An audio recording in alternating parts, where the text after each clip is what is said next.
How to change contact name font style without any app. Hello everyone, welcome to this channel. I'm here to help you out today, so without any delay, let's get started. So first of all, launch the settings application on your device.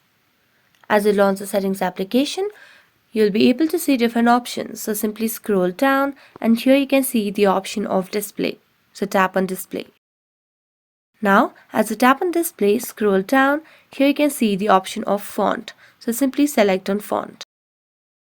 As you tap on font, it will take you to the themes application of your device. So here you can see different themes or different fonts over here that is available for your device. So you can select whichever is more convenient for you. I'm going to select on one of these over here. So if you like any of this font, you can just tap on free download. So if you do not like, you can just go back and here you can see all the previews. So I'm going to select another one over here. So let's select one of these and then tap on free download.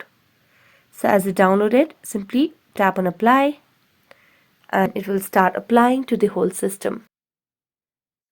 Just wait for a while until it loads, and after a few seconds you can just go back to your home screen and you can check if the font has been changed or not. Let's wait for a few seconds and there you go, the font has been changed. So that's it. Thank you so much for watching this video. See you next time.